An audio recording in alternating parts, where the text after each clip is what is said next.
Good morning everyone. दोस्त, पिछली class में मैंने आपको एक होमवर्क दिया था। उम्मीद है आपने करा होगा। तो होमवर्क बस इतना सा था कि आपको ये सारे चैप्टर्स रिवाइज करके आने हैं और तो ही आपको अगला वीडियो देखना है। तो मैं अज्यूम कर रहा हूँ कि आप ये वाला वीडियो देख रहे हो, इसका मतलब है आपने ये सारे चैप्टर्स रिवाइज कर लिए हैं। अगर अभी तक नहीं करे हैं तो आप इस वीडियो को अभी पॉज करो, पहले ये सारे चैप्टर्स का रिवीजन करो, फिर ही जाके आप ये वीडियो और आगे वाली वीडियो देखना। ठीक है? Exemption, POS, VOS, charge, ITC और टीओएस। ठीक है, चलो सर, आईटीसी चैप्टर में अभी तक हम क्या क्या पढ़ चुके हैं एक बार फटाफट से क्विकली इसको क्या कर लेते हैं, रिवाइज कर लेते हैं। सर कितनी बार रिवाइज करेंगे? अरे जब तक है जान तब तक रिवाइज करेंगे।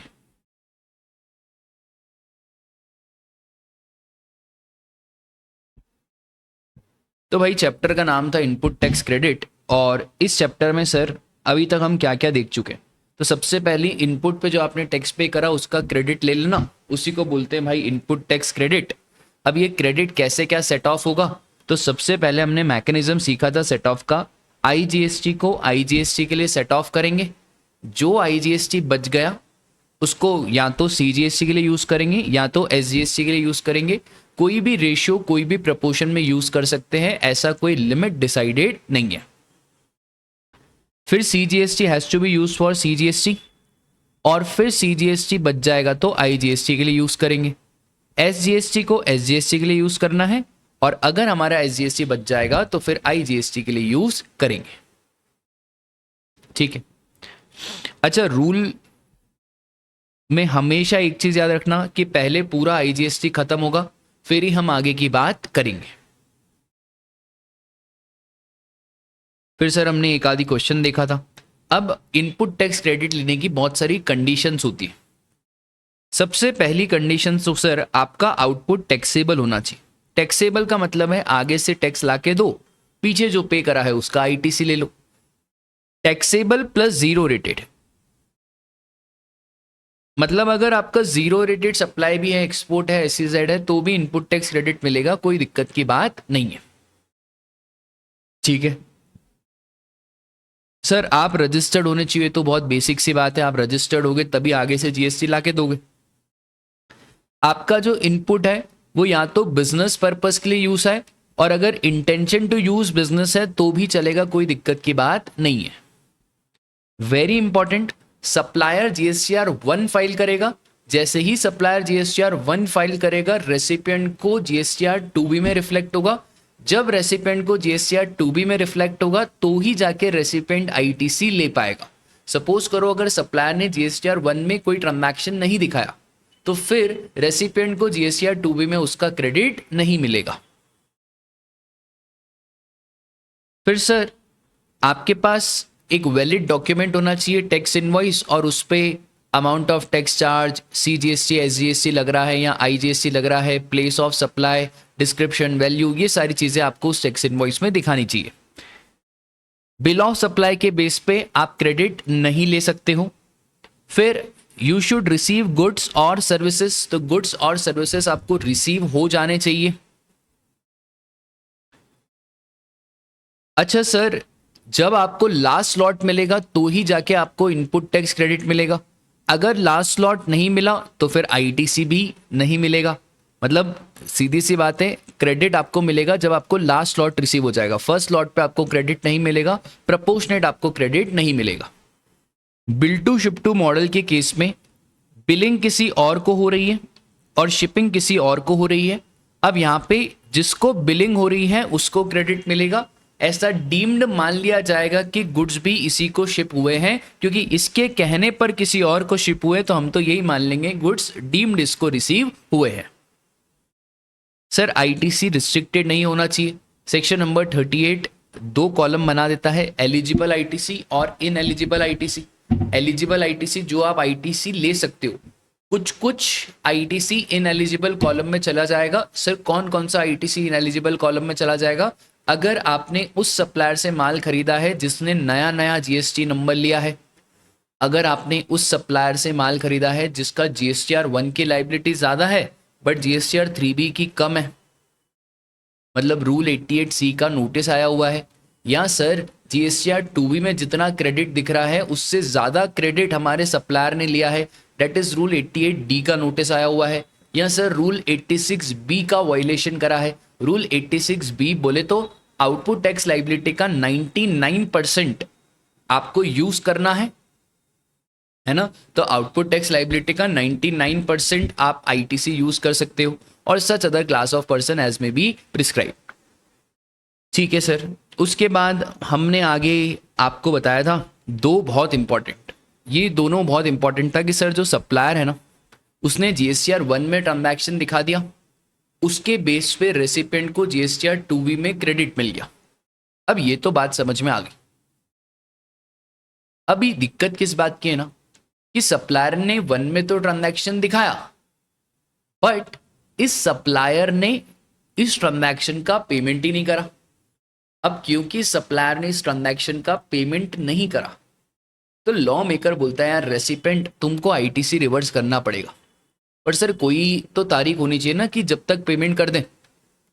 तो सप्लायर को पता है कब तक पेमेंट करना है, 30 सितंबर of the next financial year. अगर हमारे सप्लायर ने 30 सितंबर of the next financial year तक पेमेंट कर दिया तो बहुत ही बढ़िया, बहुत ही शानदार। तो हमारे रेसिपेंट को कोई आईटी से रिवर्स करने की जरूरत नहीं है। पर अगर सप्लायर ने 30 सितंबर of the next financial year तक पेमेंट नहीं करा तो हमारे रेसिपेंट को आईटी से रिवर्स करना पड़ेगा। अच्छा, क्योंकि यहाँ पे रेसिपेंट की गलती नहीं है तो लॉ मेकर ने थोड़ा सा एक्स्ट्रा समय दिया है, तो हमारे रेसिपेंट को पता है कब तक आईटी से रिवर्स करना पड़ेगा। हमारे रेसिपेंट को 30 November of the next financial year तक आईटीसी रिवर्स करना पड़ेगा। अगर हमारे रेसिपिएंट ने 30 November of the next financial year तक आईटीसी रिवर्स कर दिया तो बधाई हो, कोई इंटरेस्ट की बात नहीं होगी। बट अगर हमारे रेसिपिएंट ने 30 November of next financial year तक आईटीसी रिवर्स नहीं करा, उसके बाद रिवर्स करा, तो फिर सर इंटरेस्ट लग जाएगा एट द रेट 18%। और कहां से लगेगा, आईटीसी यूटिलाइजेशन की डेट से डेट ऑफ पेमेंट तक। सॉरी, ठीक है।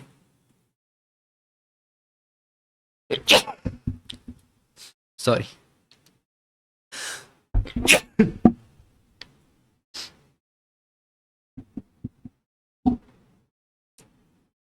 चलो बढ़े आगे। अच्छा, आपको मालूम है जब भी छींक आती है ना तो आपकी पूरी बॉडी रुक जाती है, तो इसलिए लोग बोलते हैं गॉड ब्लेस यू। मालूम है कि नहीं मालूम है?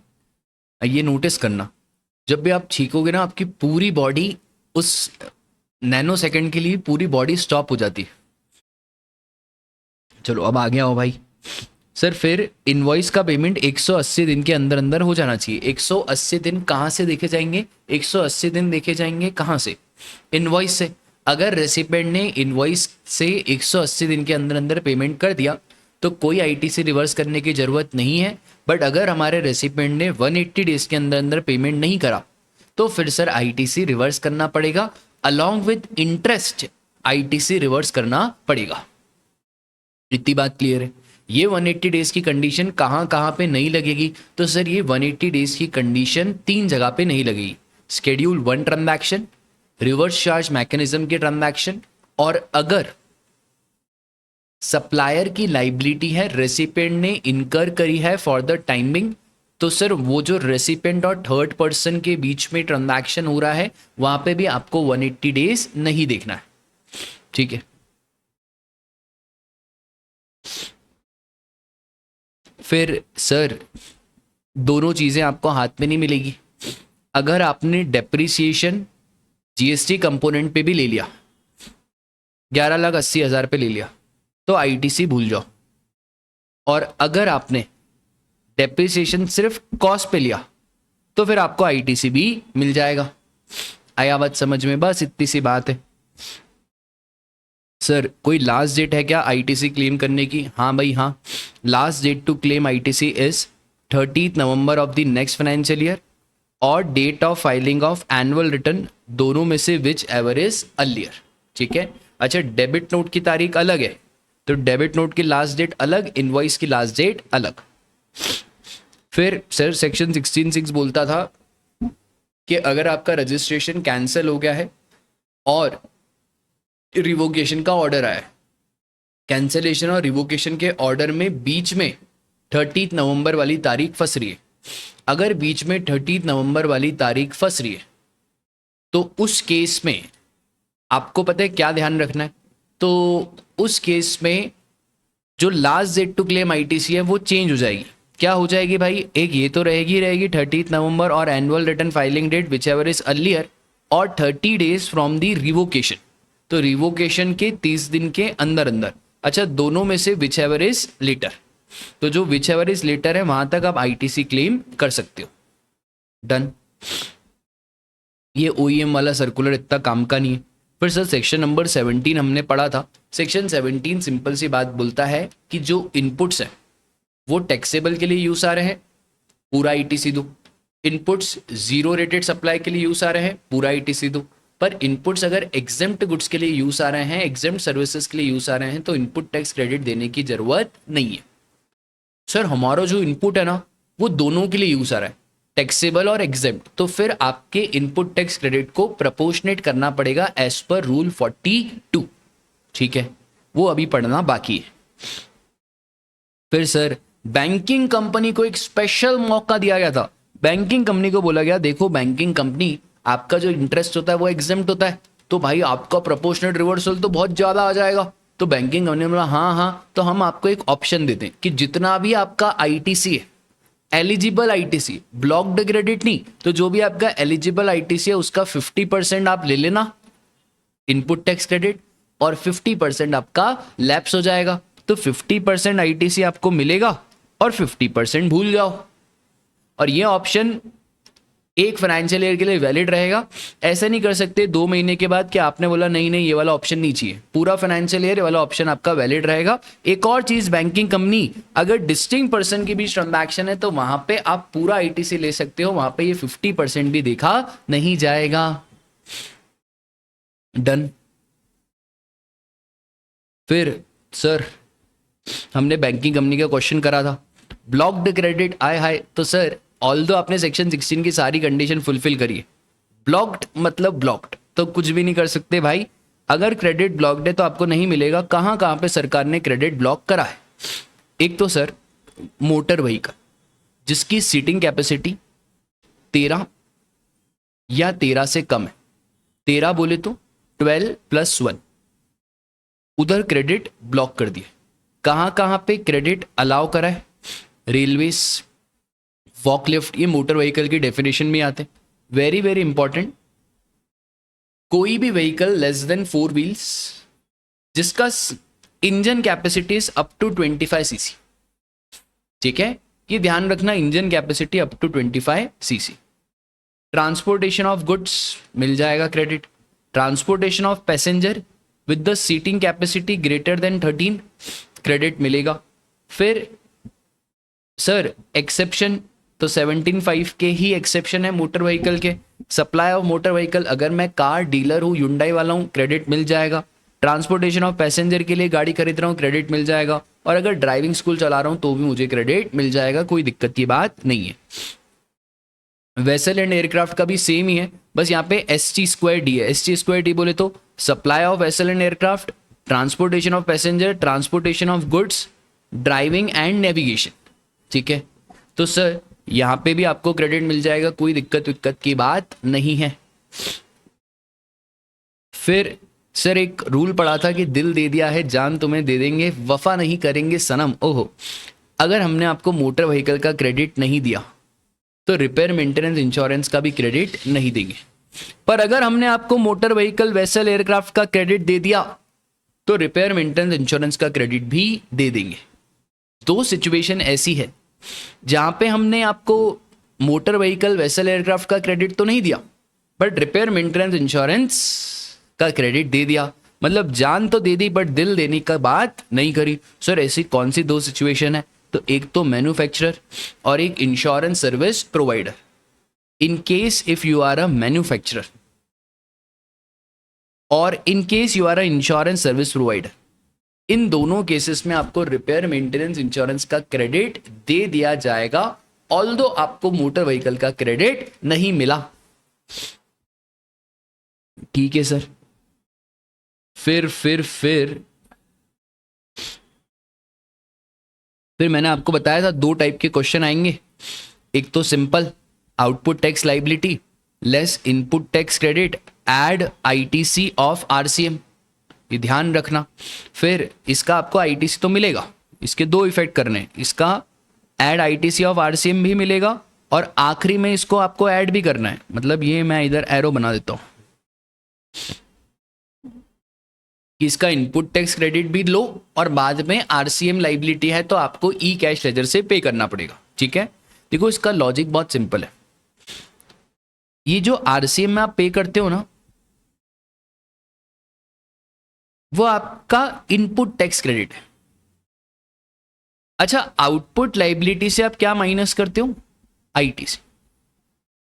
भाई आईटीसी से आईटीसी थोड़ी माइनस करेंगे,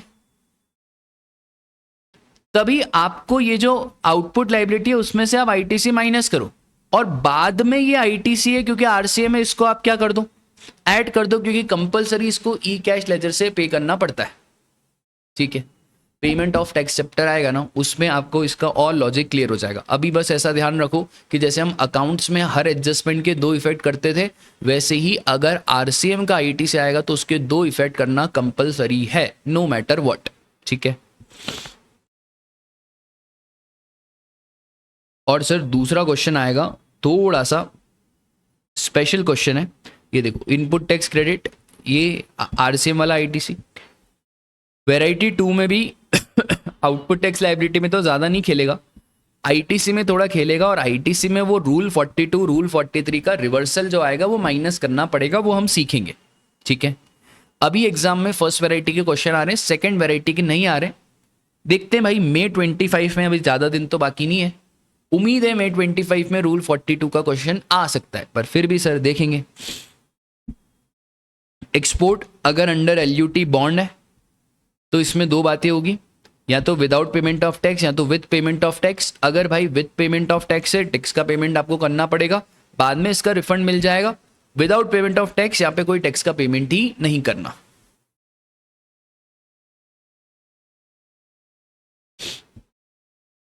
फिर हमने एक दो क्वेश्चन करे थे और अब वादे के मुताबिक मुझे आपको एक दो क्वेश्चन कराने हैं।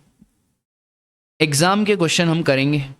सर हम एग्जाम के क्वेश्चन करेंगे तो ये आपके क्वेश्चन बैंक में नहीं है क्या? सारे क्वेश्चन मेरे क्वेश्चन बैंक में है, मैं आपको जानबूझ करके एग्जाम की वेबसाइट से करवा रहा हूँ।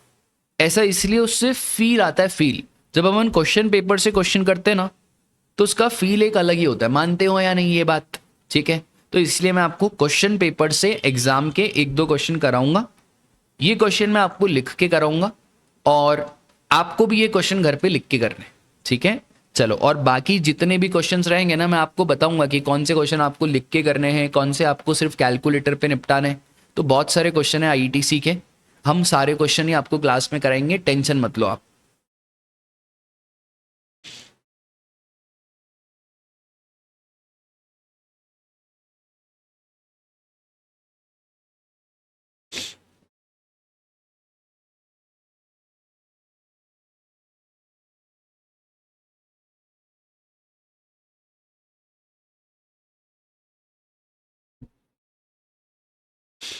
चलो,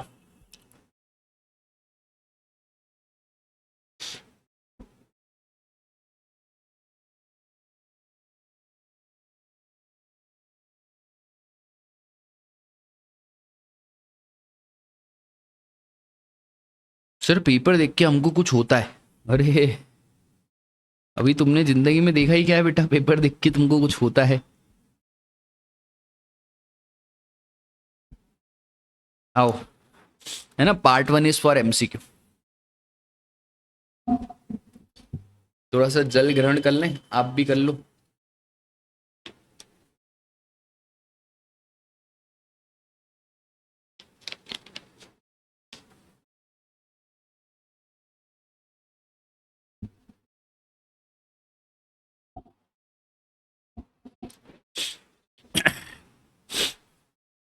XYZ Limited, a registered supplier under GST in the state of Tamil Nadu. इससे दो बातें क्लियर होती है कि XYZ एक कंपनी है सर इससे क्या फ़र्क पड़ेगा? नहीं, reverse charge mechanism charge of GST में फ़र्क पड़ेगा। रजिस्टर्ड है, रजिस्टर्ड तो होगा तभी हम जीएसटी की बात करेंगे। State of Tamil Nadu, location of supplier हमको दी हुई है, इससे क्या फ़र्क पड़ेगा? राजा प्लेस ऑफ सप्लाई में लॉस और पॉज देखना पड़ता है, तो अगर लॉस और पॉज सेम स्टेट में तो CGST SGST, loss pause different state में तो IGST. Is engage in providing various kinds of goods and services, ठीक है भाई, बहुत सारे गुड्स सर्विसेज देते हैं। It provides the following information for the month of October 2023। 14 marks का ये क्वेश्चन आता है। 14 में से 10 प्लस इजीली स्कोर कर सकते हैं। 14 और 14 भी बहुत बच्चों को आते हैं, कोई ऐसी बहुत बड़ी बात नहीं है। आउटवर्ड सप्लाई, इनवर्ड सप्लाई, भाई इसको हम बोलेंगे सिंपल क्वेश्चन, क्योंकि आपको अलग करके दे दिया कि ये आउटवर्ड है ये इनवर्ड है। अब इतना आपको मालूम है कि आउटवर्ड पे आउटपुट टैक्स लायबिलिटी आएगी, इनवर्ड पे इनपुट टैक्स क्रेडिट आएगा, और कुछ कुछ आपको एडिशनल इंफॉर्मेशन देगा, ठीक है। अब ये इतनी सारी एडिशनल इंफॉर्मेशन दी हुई है और कुछ कुछ जनरल इंफॉर्मेशन, जो आगे के पॉइंट होते हैं ना, ये यहां से लेकर यहां तक, ये सब जनरल इंफॉर्मेशन। देखो, turnover for previous financial year was 190 lakh. Sir इससे क्या फर्क पड़ेगा?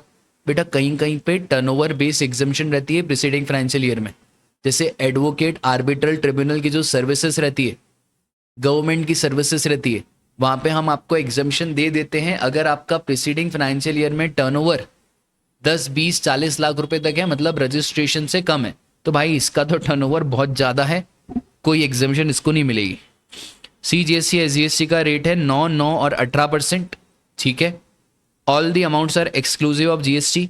There is no opening balance of ITC.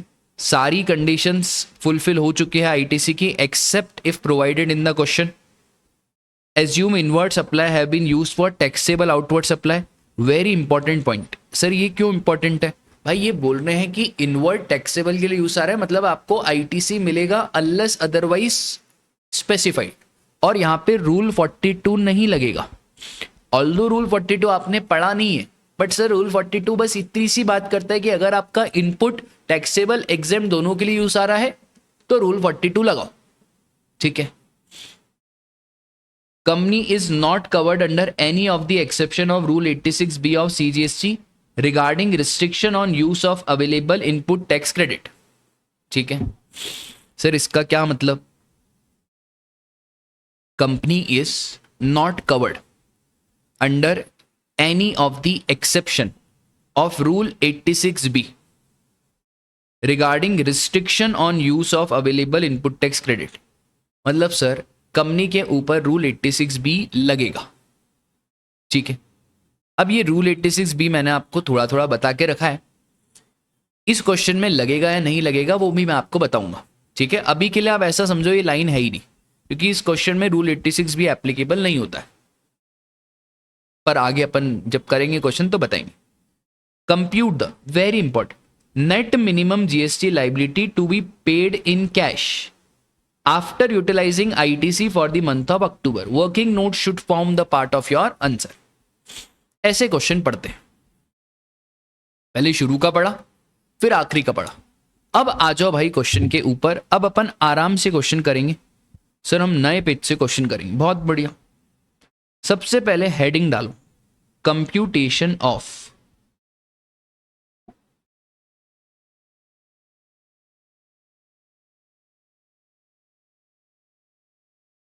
Net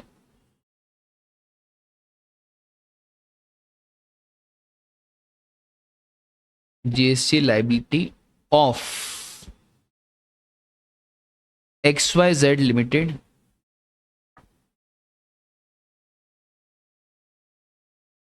for the month of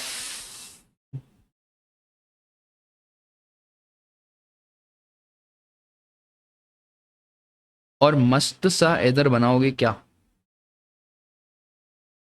डब्बा।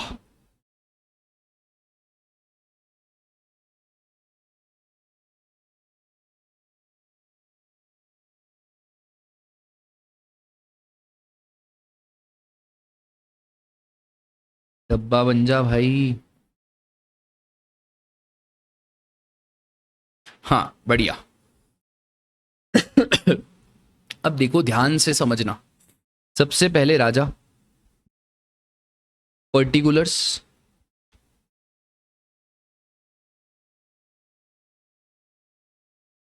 Value, rupees, CGST rupees, SGST rupees,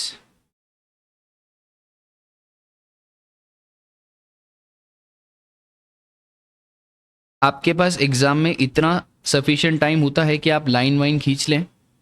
इधर उधर देखेंगे नहीं एग्जाम में तो बहुत टाइम रहेगा, इधर उधर देखेंगे तो बहुत ज़्यादा टाइम चला जाएगा।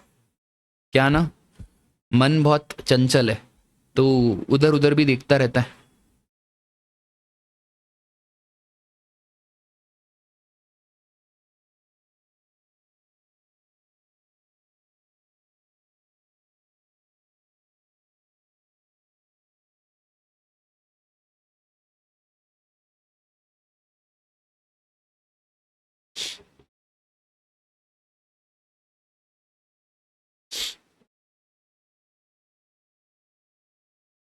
अरे करके इशारों में लई गई रे, करके इशारों में लई गई रे, बरसाने की छोरी, राधा गौरी गौरी।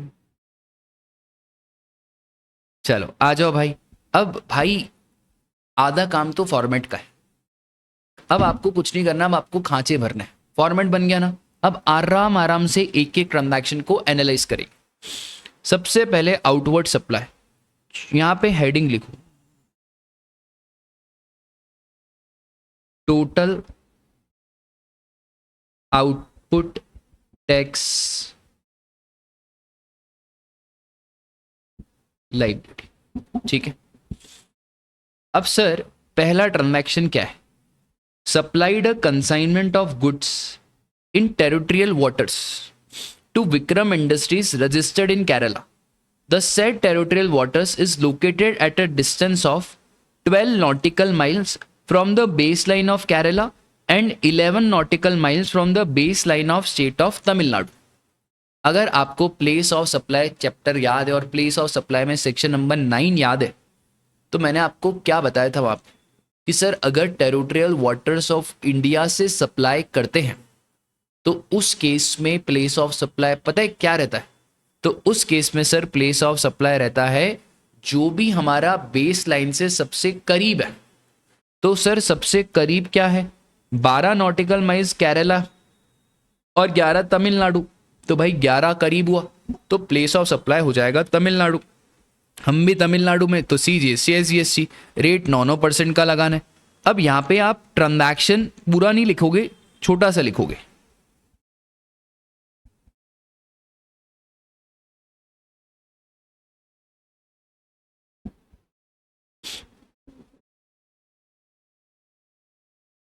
और यहीं पे रीजन लिखना, रीजन एज पर। अच्छा सेक्शन आपको थोड़े बहुत याद हो जाएंगे, ठीक है, तो सेक्शन लिख लेना यार। क्या पहले दूसरे क्वेश्चन में थोड़ा बहुत सेक्शन लिखोगे तो चमक अच्छी पड़ेगी, वरना वही लिखो आप as per relevant section of IGST act. यार अपने को 50-60 नंबर थोड़ी लाने यार, अपने को 70+ लाने। ठीक है, तो as per section 9 of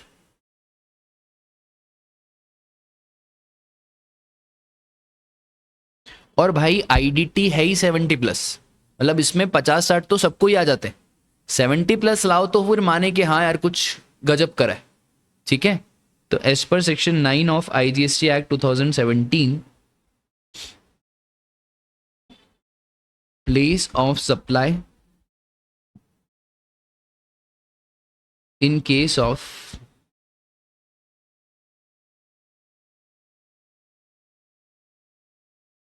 territorial waters of India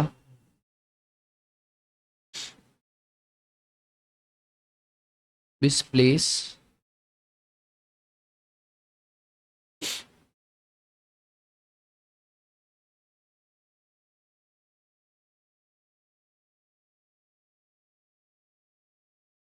nearest to the base line. और ये इंपॉर्टेंट है, nearest to the base line, तो इसको आपको करना है अंडरलाइन। ठीक है, तो यहाँ पे और भी लिख सकते हैं ना, that is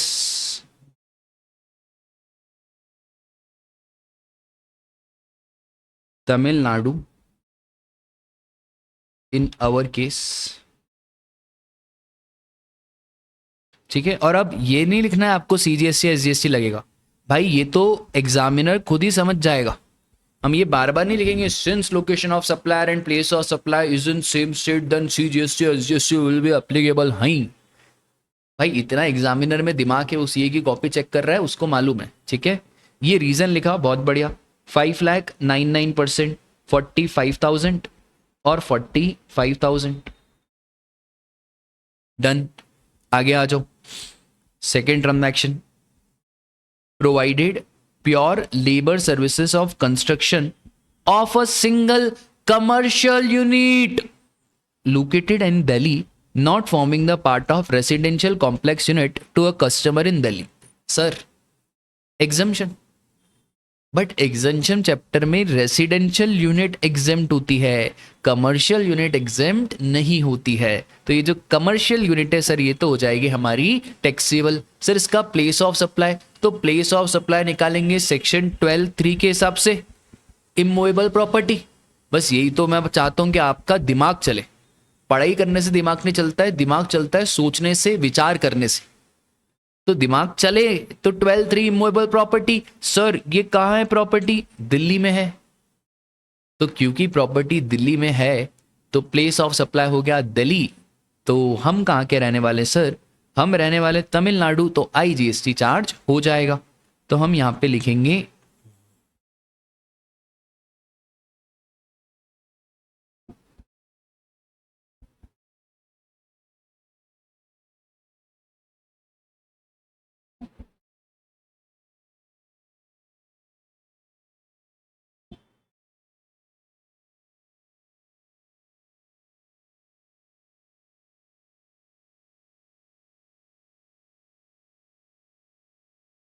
pure labour service of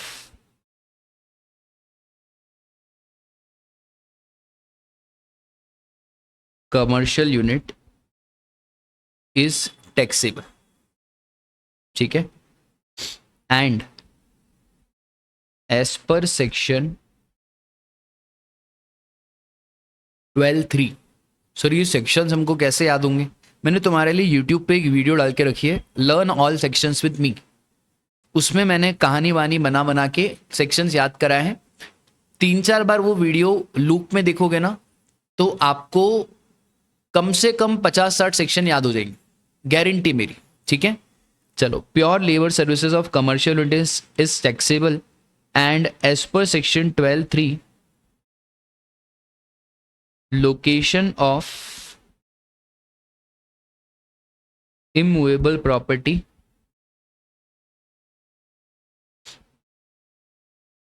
is place of supply। तो 12 लाख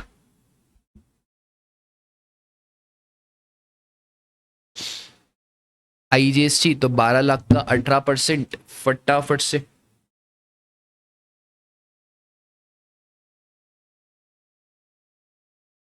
ये हो गया 2,16,000। ठीक है, आगे आ जाओ भाई।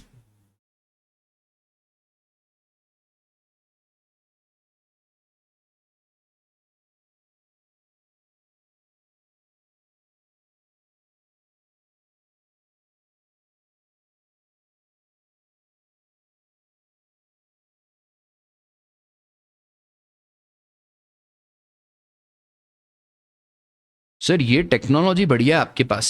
अरे हो, हम भी किसी जमाने में स्केल और उनसे काम करते थे जब हम स्टूडेंट थे।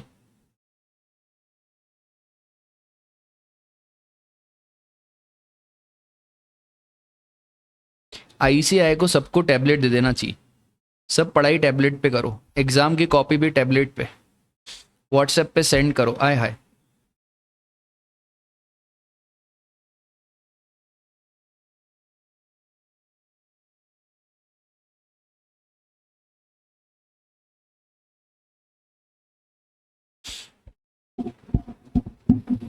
चलो कहाँ पे थे भाई अपन?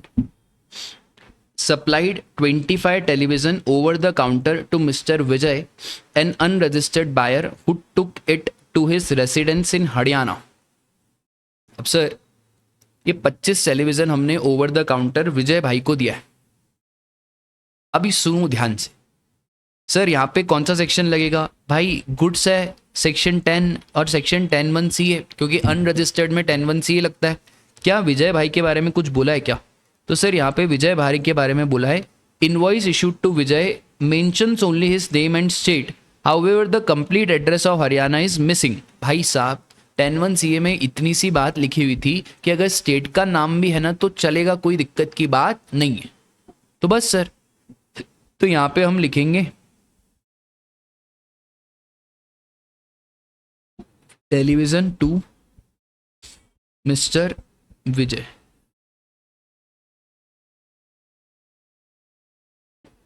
As per section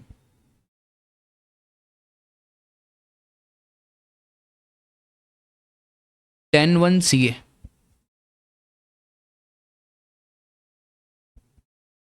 place of supply in case of goods to unregistered person, goods sold to unregistered person is location of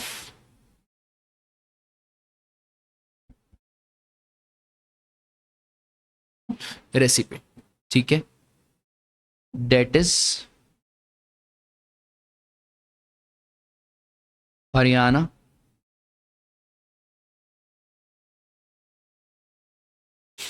ठीक है। और फिर यहां पे एक और point, name of state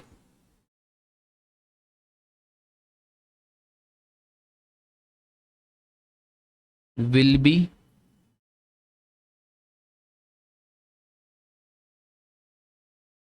deemed to be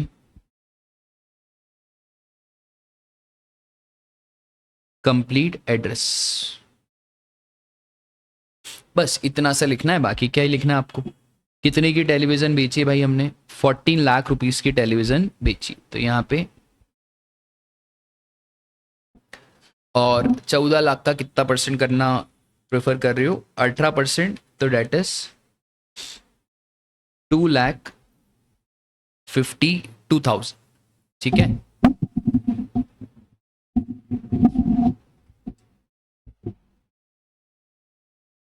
आगे आ जाओ। अब ये इनवर्ट सप्लाई पे इतनी जल्दी कूदना मत, पहले देख लो कहीं कोई एडजस्टमेंट में आउटवर्ड सप्लाई तो नहीं है। कंपनी क्लेम डेप्रिसिएशन, ये अभी आउटवर्ड का मामला नहीं है।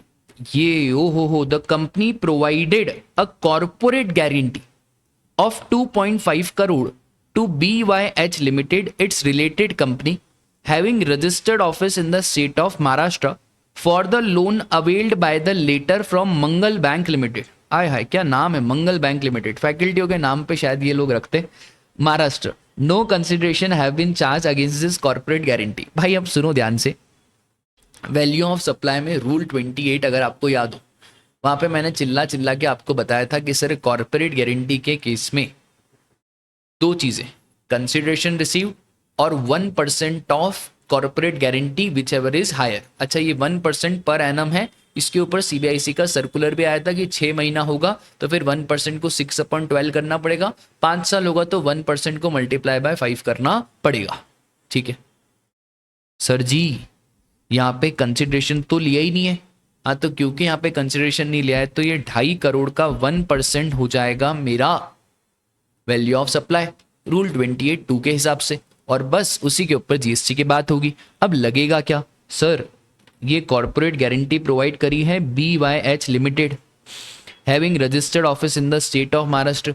मुझे एक बात बताओ, ऐसा कोई ट्रांजैक्शन का अपन ने प्लेस ऑफ सप्लाई, भाई देखो ये है तो सर्विसेज इंडिया है सेक्शन 12, और सेक्शन 12 में आप जनरल सेक्शन लगाओ 12(2) और 12(2) बोलता है कि सर रजिस्टर्ड है, तो बस वही हो जाएगा, place of supply, location of recipient that is Maharashtra. अच्छा हम कहाँ के रहने वाले, हम तो तमिलनाडु, तो IGST। कितना सिंपल है यार, GST को अननेसेसरी मार्केट में इतना टफ बना रहे भाई, बहुत बच्चों जैसा है।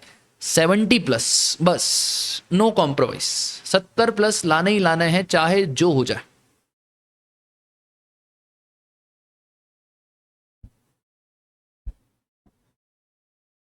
यहां पे लिखेंगे अपन कॉर्पोरेट गारंटी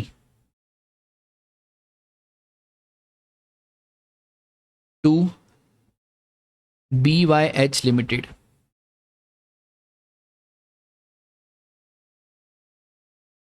अब अगर आपको रूल याद हो, बहुत बढ़िया, एज पर रूल 28(2), इतना याद रहना चाहिए सर। अरे 2-3 बार रिवाइज करोगे हो जाएगा याद। रूल 28 याद है, बस इतना लिख देना, as per rule 28(2), value of supply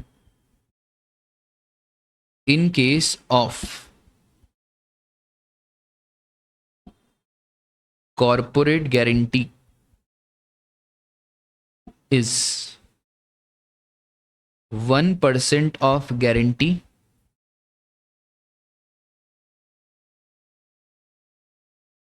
or actual consideration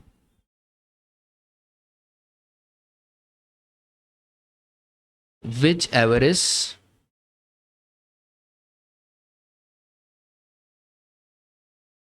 higher।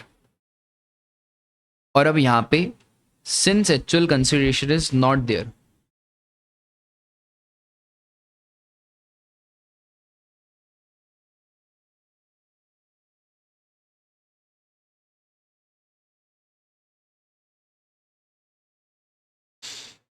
so value of supply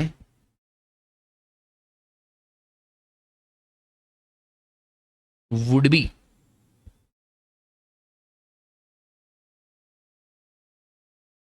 1% of 2.5 CR, that is, तो 2.5 करोड़ का 1%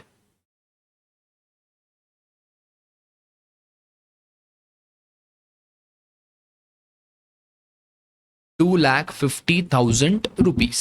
ठीक है। और अगर ज्ञान गणित और लिखना है तो 12(2) के बारे में बता सकते हो, पर मेरे हिसाब से इतना 14 मार्क्स में आपके वो टाइम लिमिट भी ध्यान रखनी है। ठीक है, तो यहाँ पे direct and place of supply will be Maharashtra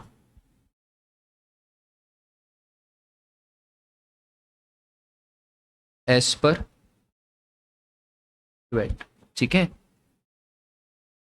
एक दो क्वेश्चन मुझे आपको इसलिए लिख के बताना ना राजा, वरना आपको क्या रहता है ना, समझ में ही नहीं आता एग्जाम में। सारी दिक्कतें तो एग्जाम में ही आती है, घर पे तो कोई दिक्कत आती नहीं, एग्जाम में सब चीजें रियलाइज होती है, अरे क्या हो रहा है हमारे साथ। तो कितना था 2.5 करोड़ का, 2.5 लाख रुपए था ना भाई, तो यहाँ 2.5 लाख और 2.5 लाख का 18% 45,000। ठीक है, इतनी बात क्लियर है क्या? हो गया सर। उसके बाद और भी कुछ है क्या? ये कंपनी अवेल्ड है, अवेल्ड अभी नहीं, हमको आउटपुट लाइबिलिटी देखना है। Accountant did not claim ITC, नहीं। AB के अभी कुछ भी नहीं, बहुत बढ़िया हो गया सर। आउटपुट लाइबिलिटी का क्वेश्चन हो गया, 14 में से आधा क्वेश्चन तो यही हो गया भाई। अब यहाँ पे आपको क्या लिखना है सर? आपको लिखना है टोटल आउटपुट टैक्स लाइबिलिटी।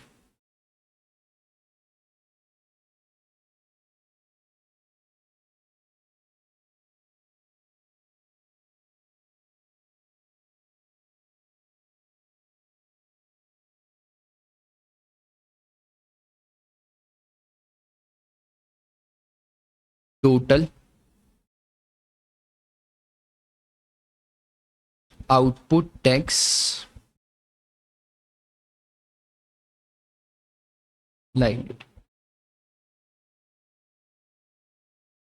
कितना क्या रहेगा? 45,000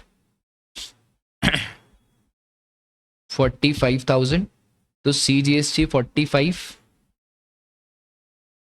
SGST 45, और इसको जोड़ें यार, 2,16,000, 2,52,000 और 45, 5,13,000। ये हो गया टोटल आउटपुट टैक्स लाइबिलिटी। अब मुन्ना मेरे, यहाँ पे तुमको लिखना पड़ेगा लेस इनपुट टैक्स क्रेडिट, और ऐसा ही प्रेजेंटेशन करना है जो मैं आपको सिखा रहा हूं, और ब्रैकेट में वर्किंग नोट 1। अब सर ये वर्किंग नोट 1 ये आपको अलग से बनाना पड़ेगा भाई। अब मैं यहाँ पे बनाऊंगा वर्किंग नोट 1। यही ICAI का प्रेजेंटेशन है जो मैं कर रहा हूं, और यही आपको करना है। कोई भी अपना दिमाग प्लीज मत लगाना प्रेजेंटेशन में। देखो ICAI के पास दिमाग कम है, वो गधे गवार है, उनको यही दिखता है जो आपने प्रेजेंटेशन उनके सजेस्टेड में है उससे वो मैच करेंगे, आपको नंबर देंगे। तो हमको मैच करना है प्रेजेंटेशन, ठीक है, हमको कोई घाई घाई नहीं करनी है। चलो आ जाओ, वर्किंग नोट नंबर 1 यहां लिखेंगे हम क्या, computation of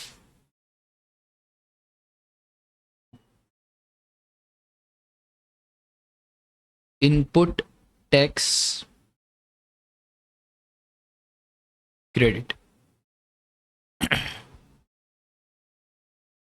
particulars value, CGST, SGST, IGST। आओ भाई, पहला transaction, receive debit note in respect of inward intrastate taxable supply received in financial year 2021 for the quantity difference as agreed. This inward supply were used for all the goods manufactured in the factory. Date of debit note is 17th October 2023. Sir क्या ITC मिलेगा? अभी मैंने आपको revision में भी सिखाया, debit note की तारीख अलग, इनवॉइस की तारीख अलग। आपको लास्ट डेट डेबिट नोट से देखना है भाई 17 अक्टूबर, लास्ट डेट आएगी 30 November of the next financial year. ये कौन सा फाइनेंशियल ईयर है? तो ये है 23-24, और ओ हो 30 November of next financial year, तो डेट विल बी 30 नवंबर। अरे बहुत लेट है भाई, तो आप ITC ले सकते हो, कोई दिक्कत की बात नहीं है। तो अक्टूबर में ले लो भाई 3 लाख। इधर कोई नोट है क्या sir? Note, accountant did not claim input tax credit in respect of debit note received for the reason that the original purchase। अरे अकाउंटेंट तो पहले चार्टेड अकाउंटेंट बन, CA साहिल बगाई की क्लासेस ज्वाइन कर, फिर तेरे में थोड़ा सा दिमाग आएगा। बेटा अकाउंटेंट डेबिट नोट की तारीख अलग होती है, इनवॉइस की तारीख अलग होती है, तो हम इस अकाउंटेंट को एडवाइस करेंगे ज्वाइन CA साहिल बगाई क्लासेस, ताकि अकाउंटेंट का भी थोड़ा सा दिमाग तेज चले। हाँ सर हाँ, ठीक है भाई। दो अब ITC, यहां लिखो debit note,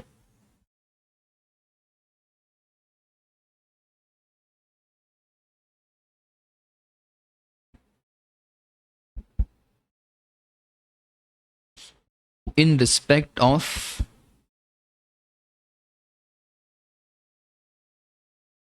inward supply, value कितनी है भाई? 3 लाख, वैल्यू में लिख दो आप 3 लाख। और GST सर ये इंट्रा इंट्रा, तो इंट्रा 9% यार, 27,000, 27,000। ये ऐसे कैलकुलेटर मत करना, 3 लाख का 9%, बच्चे बच्चे को मालूम है 3 लाख 3, ये मालूम होगा ना आपको। 10% निकालना है, 1 जीरो हटा दो, तो 10% 30,000 आ गया। अब मुझे 9% निकालना है, तो 3 9 27, तो 27,000। कैलकुलेटर ही शर्मा जाएगा ऐसे कैलकुलेशन करोगे तो, वो बोलेगा अरे हवले पागल क्या कर रहा है। अच्छा सर रीजन, तो यहाँ रीजन ऐसा लिखना, date of debit note is relevant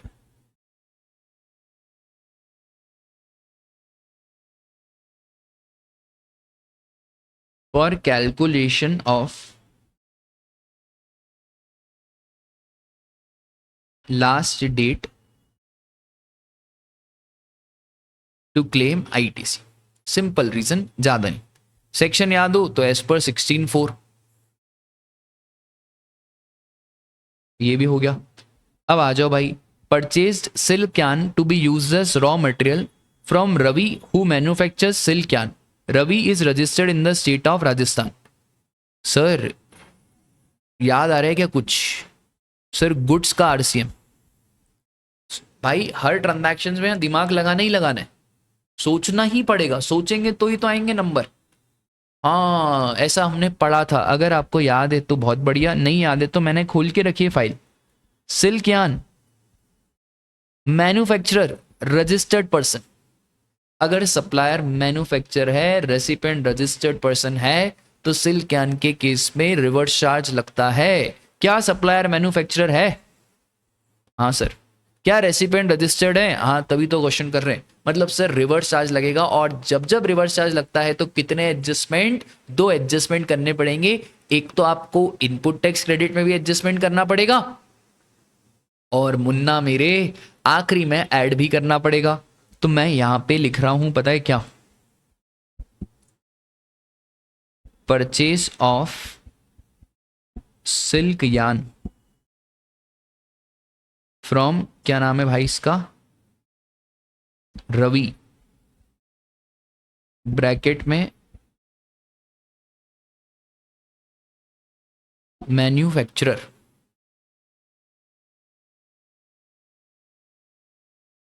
purchase of silk यान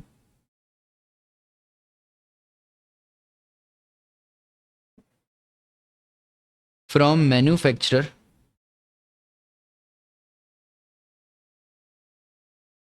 is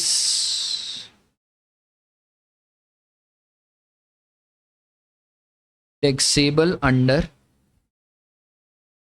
RCM and ITC of same is available। Sir हम ऐसे शॉर्ट फॉर्म लिख सकते हैं क्या? हाँ लिख सकते हो, जो जो मतलब ITC, input tax credit, RCM, ये पूरी इंडिया को मालूम है, ये सब शॉर्टकट्स लिख सकते हैं, कोई दिक्कत की बात नहीं है। अब आप ये मत कर देना सिल्क यान को आपने एसवाई लिख दिया, भाई अब ये किसी को मालूम नहीं है, ठीक है? ये तो कॉमन है तो लिख सकते हैं। अच्छा सर अब इस पे क्या लगेगा? तो भाई हमने ये सिल्क यान खरीदा है रवि, रवि रजिस्टर्ड है इन the state of Rajasthan. Goods है, गुड्स के केस में सप्लायर राजस्थान में, रेसिपेंट कहाँ का है सर? रेसिपेंट हमारा तमिलनाडु है। एज्यूमिंग 10(1)(a) लगेगा, मूवमेंट ऑफ गुड्स है, तो तमिलनाडु में गुड्स टर्मिनेट होगा, आईजीएसटी आपको लगाना पड़ेगा। अब इतना ज्ञान गणित नहीं देना भाई, हमको आता बहुत कुछ है, पर हमको ये भी बहुत कंट्रोल करना है कि भाई उनको क्या क्या बताना है, ठीक है? तो 8 लाख का 18%, फटाफट से 8 18 सा कितना होता है भाई? हाँ 1,44,000, तो 1,44,000 का आईजीएसटी लग जाएगा। आप चाहो तो यहाँ पे वो बता सकते हो कि आईजीएसटी क्यों लग रहा है, बट इतना नहीं बताना है, ठीक है? Availed services of arbitral tribunal in Chennai.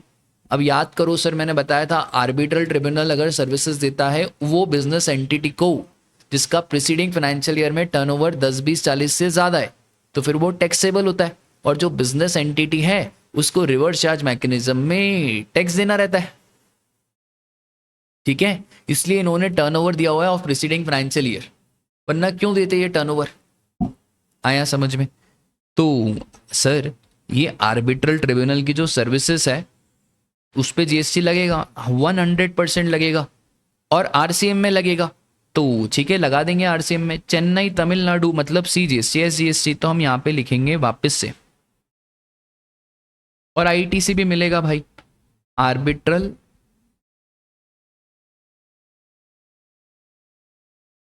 Tribunal services. RCM is applicable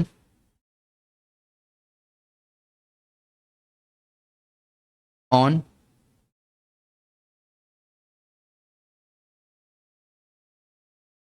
arbitral tribunal services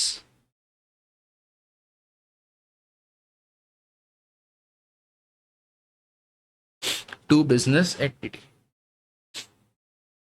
ठीक है? And ITC is applicable।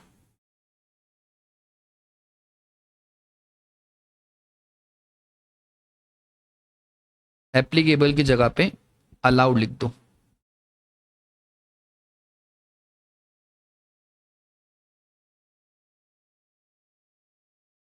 तो 6 लाख हम यहाँ पे लिख देते हैं भाई, 6 लाख, और 9% 54,000, 54,000, ठीक है। Purchase raw material from AB K limited. Sir कुछ बात कही थी क्वेश्चन ने एबी के लिमिटेड की।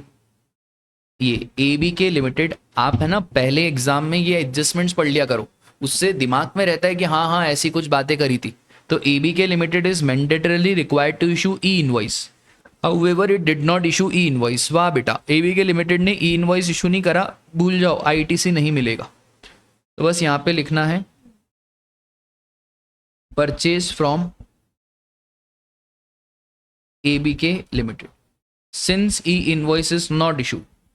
सर ट्रांजैक्शन टू बी में रिफ्लेक्ट हो रहा है, उससे कोई फर्क नहीं पड़ता, सारी कंडीशन फुलफिल करनी है भाई। Since e invoice is not issued, AB K limited is not eligible for ITC, ठीक है। डैश डैश मारो, आगे आ जाओ। Purchase a new truck from a dealer in Cochin Kerala for transport of material 14 lakh. तो भाई हमने नई ट्रक खरीदी, क्या सर कोई adjustment? Company claim depreciation on the value of truck including all applicable taxes. Dear company, section 16 subsection 3 बोलता है अगर आपने जीएसटी कंपोनेंट पे भी डेप्रिसिएशन ले लिया तो आईटीसी भूल जाओ। तो हम कंपनी को बोलेंगे नो आईटीसी। तो यहाँ कंपनी परचेज्ड न्यू ट्रक, तो अब हम यहां पे लिखेंगे ITC is not available since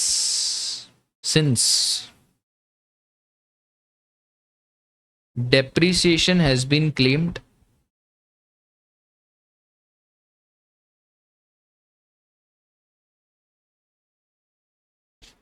on cost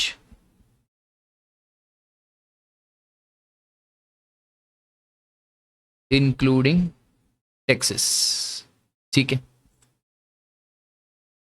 तो सर कोई इसमें भी यहाँ पे कुछ नहीं मिलने वाला। और अब एक बार कोई एडजस्टमेंट बच गया क्या? 1 हो गया, 2 हो गया, ये 3 सर बच गया अपना। इन दी मंथ ऑफ मार्च, ठीक है, अभी तो अक्टूबर चल रहा है पुराना। Company has availed services in an inter state transaction with a taxable value of 9 lakh and a tax rate of 18%, मतलब 1,62,000 का tax. This transaction was liable to tax under reverse charge.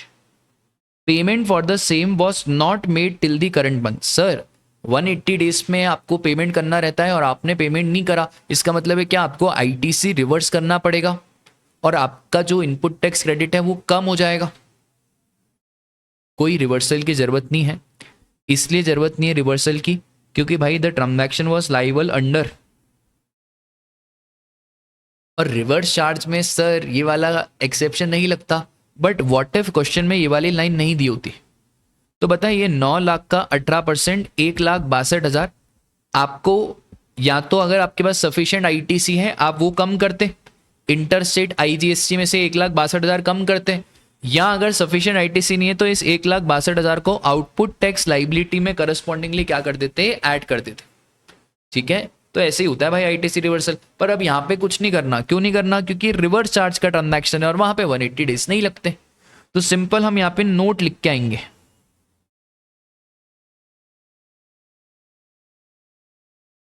यहां पे लिख दो note,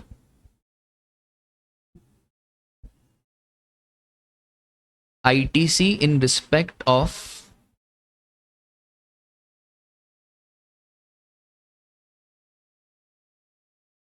transaction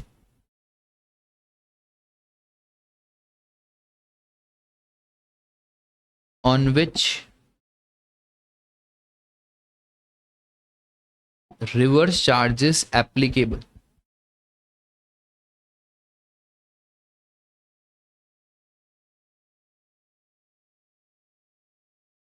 is need not to be reversed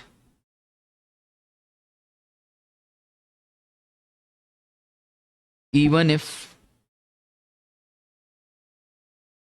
invoice is not paid within 180 days। ठीक है, बस इतनी सी बात।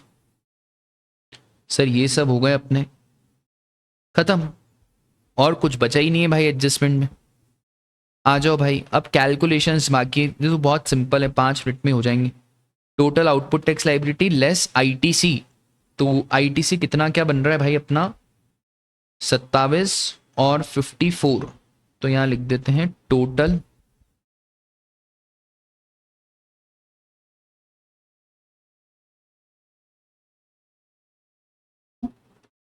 27,000 और 54,000, 81,000 इधर हो गया।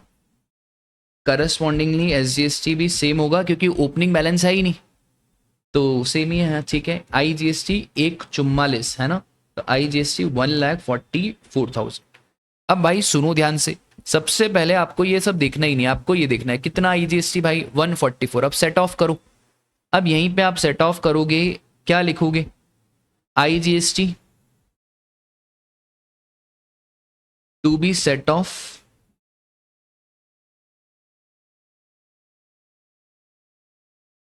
Against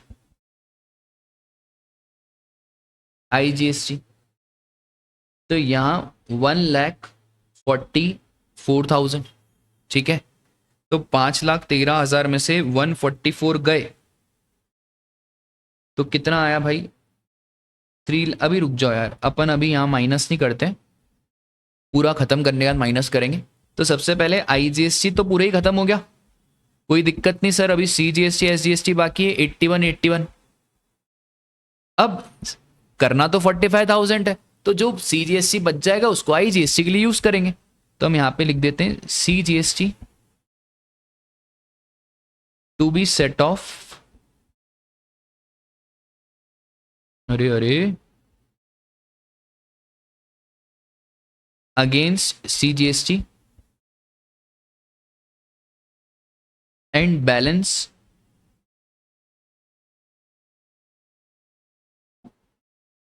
to be utilised for IGST. ठीक है, तो सर ये 45,000 माइनस कर दो, और 81,000 में से 45,000 गए तो 36,000 यहां माइनस कर दो। ऐसा का ऐसा सेम नोट एसजीएसटी के लिए। सर आप चीटिंग क्यों कर रहे हो कॉपी पेस्ट करके, अरे स्टूडेंट थे तो चीटिंग करी नहीं, अभी फैकल्टी बने तो करने दो यार। सर यहाँ पे एसजीएसटी आना चाहिए, हाँ तो ये लो ना भाई, तो SGST to be set off against SGST and balance to be utilise for IGST, तो यहाँ पे भी 45,000 और 36,000। अब यहाँ पे मैं लिखूंगा नेट जीएसटी पेबल, तो ये तो निल हो गया, ये भी निल हो गया, बट सर इधर इधर इधर, तो 5,13,000 में से 144 -36 यह आया अपना 2,97,000। अगर आपने क्वेश्चन को यहीं तक कर लिया तो फिर आपके गए 4-5 नंबर। क्या बात कर रहे हो सर, बस ये यहाँ पे याद रखना बेटा, इसको नहीं याद रखेंगे ना तो दिक्कत हो जाएगा। आरसीएम आपको याद रखना है, add RCM liability to be paid via e cash ledger. और सर कौन कौन सी आरसीएम लाइबिलिटी है, तो 2 लाइबिलिटी है भाई आरसीएम की,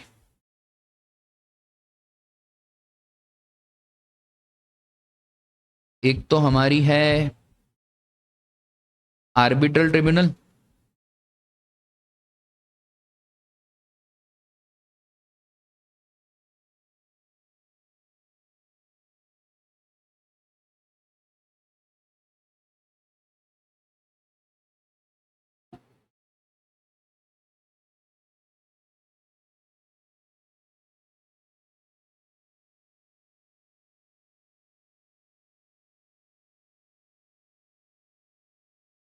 RCM is applicable on arbitral tribunal services as services provided to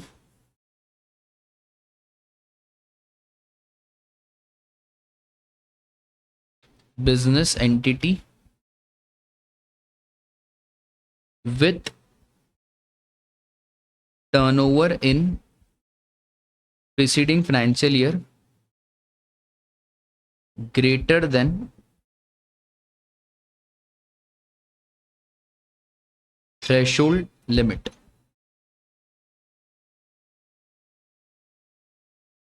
ठीक है, तो सर कितना क्या हो जाएगा अपना, कितना आर्बिट्रल ट्रिब्यूनल है? 6,54,000 54,000।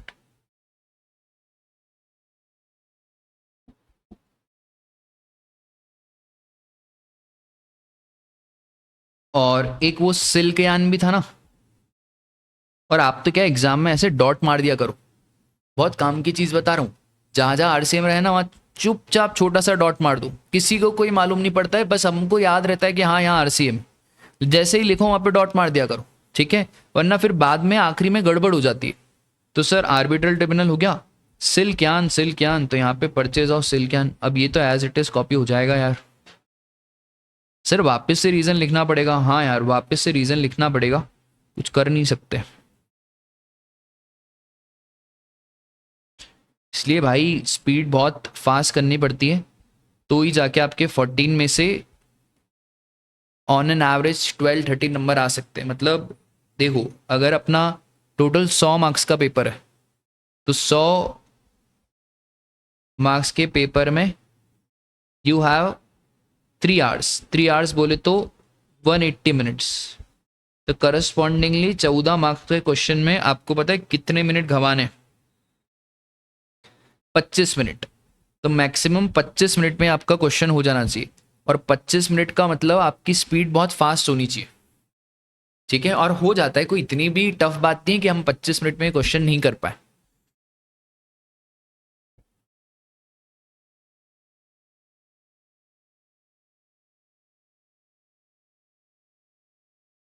आठ लाख और 1,44,000। अब मैं लिखूंगा जो क्वेश्चन ने पूछा था। क्या पूछा था सर क्वेश्चन ने? Net minimum GST liability to be paid in cash. Net minimum GST liability to be paid in cash. और कितना क्या आ रहा है भाई अपना? तो 54,000 तो CGST आ गया, कुछ छूटा तो नहीं है?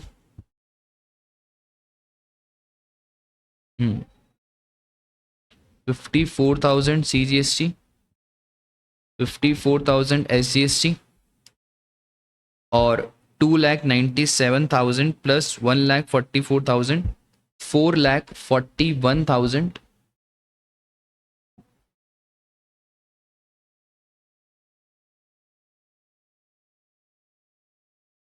IGST। ठीक है, आया आपको समझ में?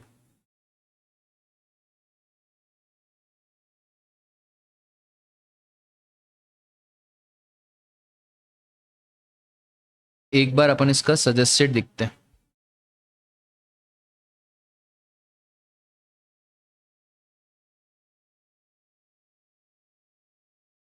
हाँ बहुत बढ़िया, 54 54 4,41,000। अब ICAI का जो प्रेजेंटेशन है ना बहुत अच्छा है, मतलब जहाँ ICAI अच्छी है वहाँ अच्छी है भाई, तो अपने को किसी से कोई वैर भाव तो है नहीं। तो यहाँ पे ICAI ना बहुत सिस्टमैटिक प्रेजेंटेशन करता है, आपको वही फॉलो करना है। और मैंने आपको जैसे बताया, देखो territorial waters, where supply is in territorial waters, place of supply is deemed to be in the coastal state where the nearest point of an appropriate baseline is located. अब इतना आपको याद हो तो लिखो, देखो अपने को तो सब याद है, अभी हमको पढ़ा पढ़ा के टाइम हो गया, बट आपको इतने सारे सब्जेक्ट पढ़ने हैं, मेरे को सिर्फ IDT पढ़ाना है, तो आपके लिए बहुत मुश्किल है ये सब याद रखना। पर थोड़ा थोड़ा भी याद रहेगा तो चलेगा। जैसे मैंने आंसर लिखा है, बहुत बढ़िया, कोई दिक्कत की बात नहीं है, 14 on 14 आपको मिलेंगे, ठीक है? फिर प्योर लेबर सर्विस। अब देखो, since pure labour services provided for construction of residential are exempt, construction for commercial are taxable, कोई सेक्शन वेक्शन का भी रेफरेंस नहीं, पर वो सेक्शन लिखोगे तो थोड़ी चमक रहेगी, याद रहे तो लिख दो। ऑडिट और लॉ में इतना याद रखते हो, लॉ तो बढ़ गया है, ऑडिट में इतना याद रखते हो, थोड़ा बहुत मेरे जीएसटी में याद रखो यार बस। फिर total output tax less ITC, ITC का नीचे वर्किंग नोट और फिर रिवर्स चार्ज। हो गया भाई, डन डनाडन। ठीक है सर, एग्जामिन में नंबर कैसे क्या होते हैं, देखो अब मैं तुम्हें बताता हूँ 14 में से कैसे क्या बाइफरकेशन होता है नंबर का। 5 मार्क्स आपके ये आउटपुट लाइबिलिटी अगर आपकी सही है,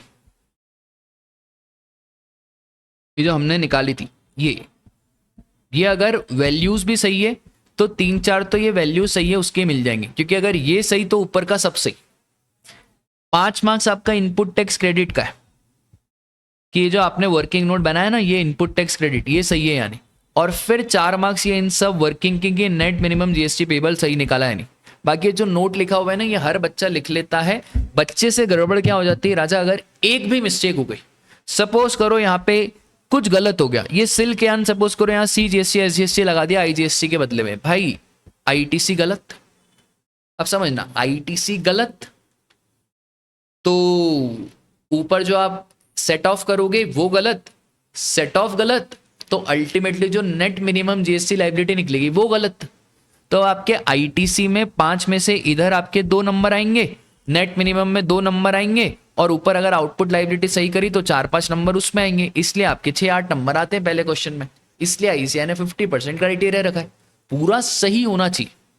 ठीक है, स्टेप मार्किंग तो भाई कोई इतने नंबर स्टेप मार्किंग में नहीं मिलते। बोलो आपको क्लियर है क्या? ये क्वेश्चन आपको घर पे लिख के करना है, लिख के ही करना है, नो मैटर व्हाट।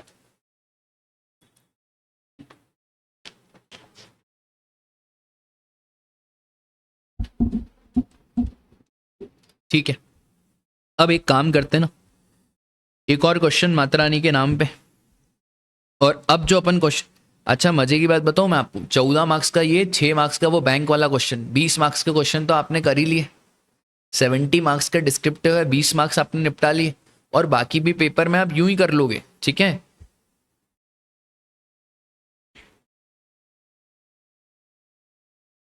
आ जाओ नवंबर 24।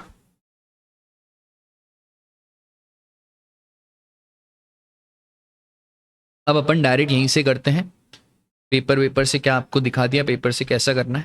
ठीक है, और ये सारे क्वेश्चन आपको क्वेश्चन बैंक में भी मिलेंगे, मैं आपको टैगिंग करके बता दूंगा कि देखो ये वाला क्वेश्चन हम ऑलरेडी कर चुके, इसमें से इसलिए करा रहा हूं कि थोड़ा सा कॉन्फिडेंस आपका बरकरार रहता है कि हाँ यार ये एग्जाम में आए हुए।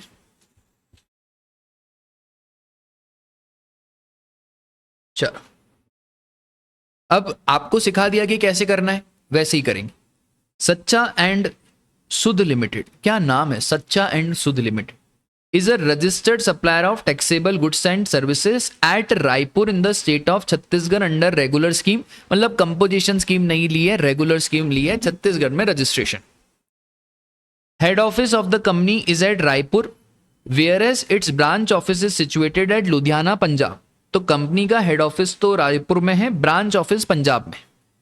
It furnish the following information for the transactions during April. बहुत बढ़िया, इधर भी सर आउटवर्ड ट्रांजैक्शंस दिए हुए हैं, इनवर्ड दिए हुए हैं, नोट दिए हुए हैं। जैसा आपको बताया पहले, आखिरी में पढ़ लो क्या चाहिए, compute the minimum net GST payable in cash. ठीक है, ओहो अब ये देखो ध्यान से क्या लिखा, minimum net GST payable in cash by considering that the company wants to pay minimum amount of SGST as far as possible legally।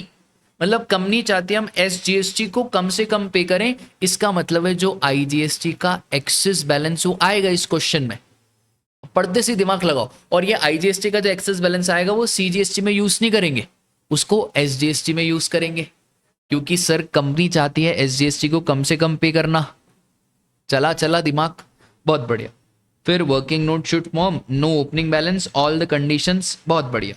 Assume rate of CGST SGST IGST are 99% except transportation, GTA वाली services का 5% का rate है। ठीक है, करते हैं sir question क्या है इसमें। तो ये क्वेश्चन तो मतलब बच्चों जैसा क्वेश्चन लग रहा है, गिनती के ये 2 एडजस्टमेंट दिए हुए हैं, बाकी और सिंपल ही लग रहा है यार।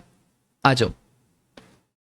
Supplied goods to Matadin and son in the state of Rajasthan on the instruction of Dhananjay Associates, a registered person under GST in the state of Chhattisgarh. Sir bill to ship to model section 10(1)(b) और 10(1)(b) बोलता है जो bill to की location है, जिसकी direction पे goods गए हैं, वही बनेगा प्लेस ऑफ सप्लाई। कहाँ गए हैं उससे कोई लेना देना नहीं है, ठीक है। और सर अगर हम आईटीसी चैप्टर की बात करें तो आईटीसी भी उसको मिलेगा जिसको बिलिंग हुई है। ये होता है interlinking of topic. Matadan and Sons on the instruction of Dhananjay Associates, a registered person in the state of Chhattisgarh.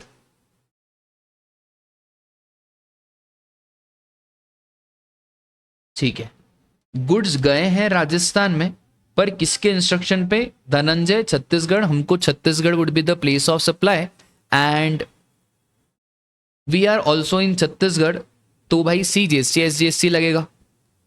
Contract was for the delivery of goods at buyer premises, घर तक छोड़ के आएंगे, and included a fix transportation cost of 20,000। मतलब इस 8 लाख रुपए के अंदर 20,000 का ट्रांसपोर्टेशन कॉस्ट शामिल है, irrespective of actual freight paid. It is indicated separately in the invoice issued. भाई क्या ये 20,000 का फ्रेट माइनस करेंगे? क्यों माइनस करेंगे भाई? ये तो 20,000 का फ्रेट हमारे सप्लायर की लाइबिलिटी है, ये तो जुड़ेगा, क्योंकि कॉन्ट्रैक्ट क्या था? Contract was to supply at buyer's premises, तो बायर के घर तक गुड्स लेके जा रहे हैं। मतलब सर कंपोजिट सप्लाई हुआ, इस 8 लाख पे जीएसटी लगेगा। प्रिंसिपल आइटम यही है भाई जो हमारा गुड्स है, और CGST SGST लगाना पड़ेगा। रेट है 9%, तो बस लगाओ। इसको भी मेरी मानो लिख के करते हैं, 1-2 क्वेश्चन करेंगे भाई लिख के, और ये आपको भी लिख के ही करना है। तो यहां वापस से heading computation of output tax liability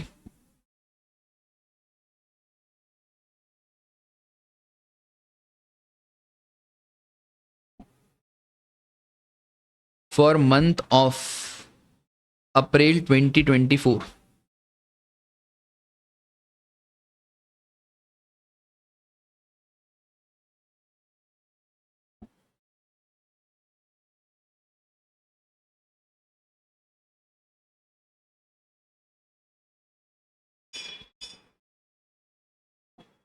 for अप्रैल, ठीक है। चलो particulars, value, CGST SGST IGST। एक काम करते हैं ना, अपन स्टॉप वॉच चालू करते हैं, ठीक है। फिर अपन देखेंगे भाई कि हो पा रहा है 25 मिनट में या नहीं हो पा रहा है। रेडी स्टेडी गो, आओ भाई। सबसे पहले सर ये वाला अपना डिस्कशन हो चुका है। पर्टिकुलर्स में हम यहां पे लिखेंगे सप्लाइड गुड्स टू, क्या नाम है, Matadin and sons.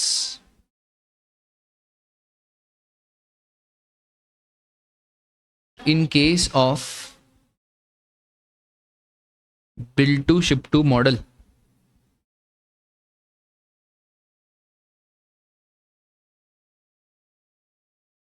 place of supply is location of registered person on whose direction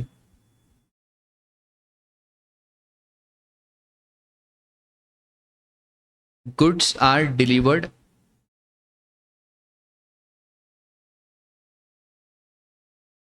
to third person।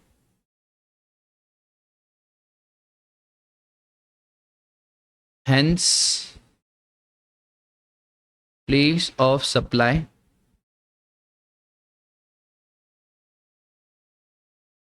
would be location of, क्या नाम है इसका,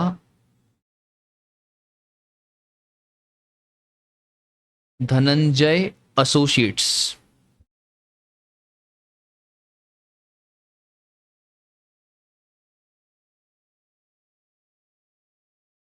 डेट इज, क्या नाम है भाई, Chhattisgarh.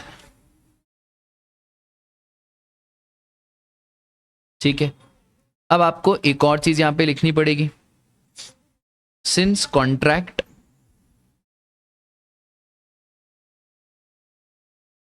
was to deliver goods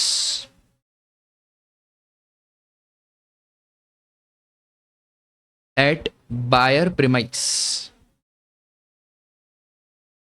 so transportation cost of 20,000 will be included as per section 15 subsection 2, and it is assumed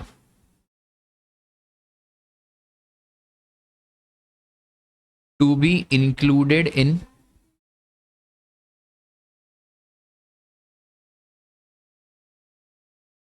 ठीक है, आई बात समझ में। पहला पॉइंट तो आप ऐसे लिखना कि जैसे आपको सब पता है, बाद में अपन थोड़ी मक्कारी करेंगे। तो वैल्यू 8 लाख, क्या इंप्रेशन बनाना है ना आपको। तो पहले पहले जैसे शादी होती है तो लड़की कितनी सच सवर के रहती है, बाद में उसको 10-15 दिन 20 दिन हो जाते हैं तो फिर तौर तरीके आपको समझ में आ जाते हैं। तो वैसे ही है भाई, तो पहले तो आपको बहुत अच्छे से रहना है, पहले आपको प्रेजेंटेशन में ऐसी ऐसी डिटेल देनी है कि आपको एग्जामिनर समझे कि भाई ये तो जीएसटी का भगवान आया है पेपर देने। ठीक है, तो 8 लाख का 9% 72,000, 72,000।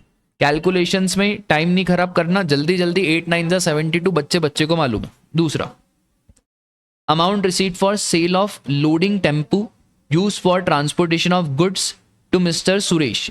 Loading tempo was purchase at 4,80,000 and its depreciated value at the time of sale was 2,40,000.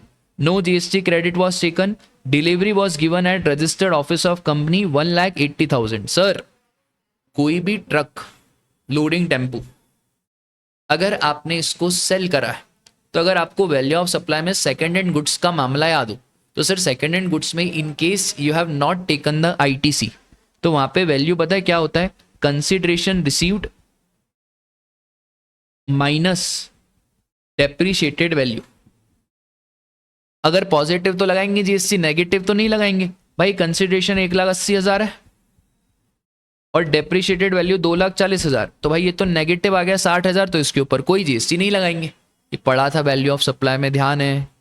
तो बस अब यहां पे आपको क्या लिखना है, supply of old van since ITC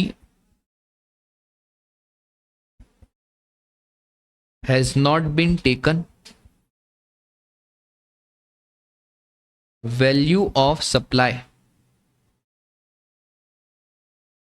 would be consideration received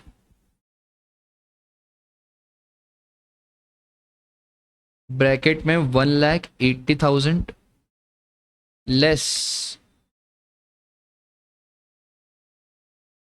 depreciated value 2,40,000, and in this case since it is negative,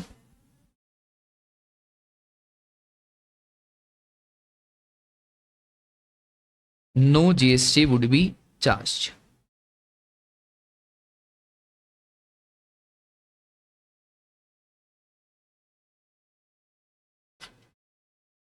देखो कॉन्सेप्ट क्लियर है, 2-3 बार चैप्टर रिवाइज करा हुआ है तो सब चीजें ध्यान आती है।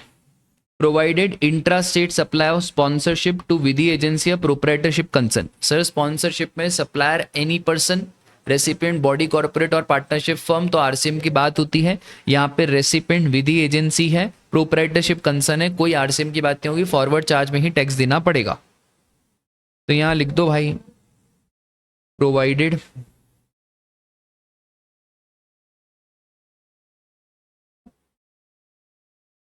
Intra state sponsorship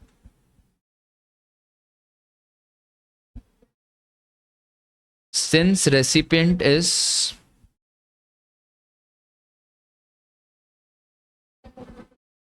not a body corporate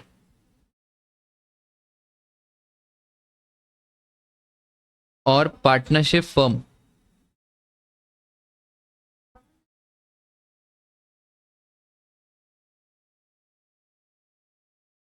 RCM would not be applicable. और अमाउंट कितना है भाई? 50,000। तो यहाँ लिखेंगे हम 50,000 और 4,500 4,500। ठीक है, आगे आ जाओ sir. Received fine from Vipul a registered person for delayed supply of goods.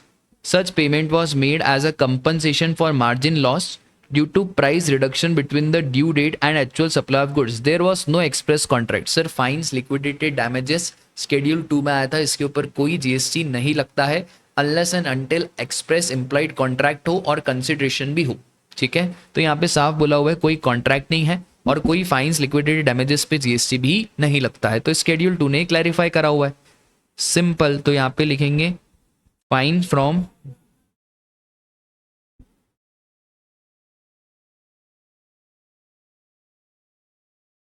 क्या नाम है इसका? विपुल.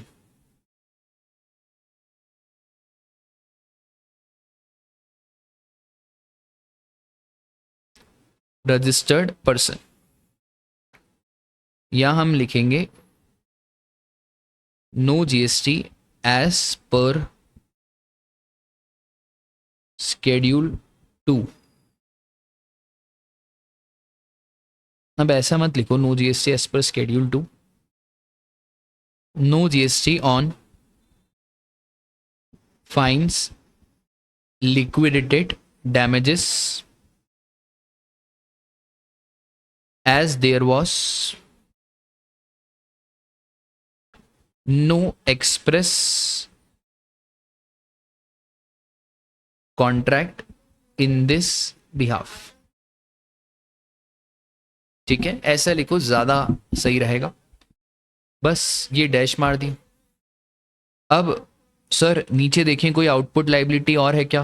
कंपनी पेड, इधर नहीं भाई. कंपनी एक्वायर्ड, ओहो 1% शेयर होल्डिंग, ये भी एक्वायर्ड है, पैसे दिए हैं. कंपनी मेड इंटरस्टेट परचेस, इसमें आउटपुट लाइबिलिटी का कुछ भी नहीं है. इसका मतलब बस हो गया खत्म. Total output tax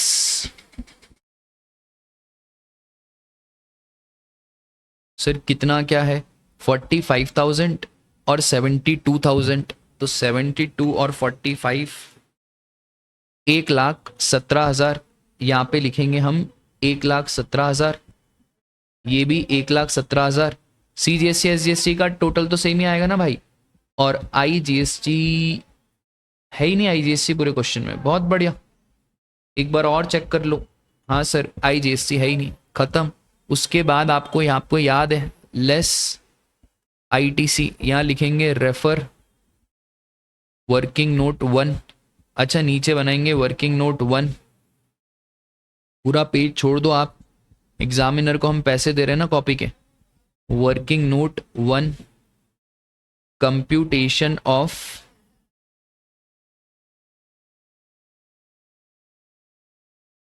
input tax credit particulars value CGST SGST और IGST. अब सर सबसे पहला intra state purchase of goods from various registered person. बहुत बढ़िया, ITC देंगे, कोई दिक्कत थोड़ी है. Out of this 7 lakh goods of 1 lakh was received on 1 May due to riots rights in this area but all invoices. भाई 1 लाख का बाद में मिला, बाद में ITC मिलेगा. तो 7 में से 6 लाख का मिल गया, 6 लाख का ITC ले लो, क्योंकि सर जिस दिन रिसीव होता है उस दिन ITC मिलता है. तो हम यहाँ पे लिखेंगे intra state purchase of goods.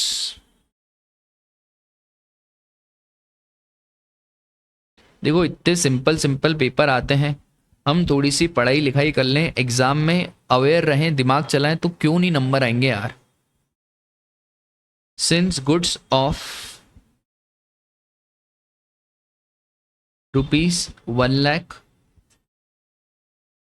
Was not received, तो 1 लाख के गुड्स नहीं मिले, तो since goods of ₹1,00,000 was not received, ITC of same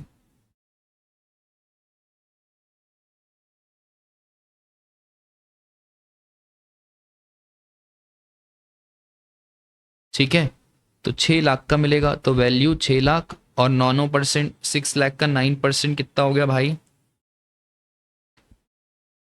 54,000। ठीक है, अब rent paid to Indian railways for office premises situated in the state of Chhattisgarh. अब sir ये जो हमने ऑफिस प्रीमाइसेस के लिए रेंट पे करा इंडियन रेलवेज, अब हमेशा याद रखना इंडियन रेलवेज में हमेशा फॉरवर्ड चार्ज ही लगता है, रिवर्स चार्ज नहीं लगता है। ठीक है, ये ध्यान रखना, rent paid to Indian railways,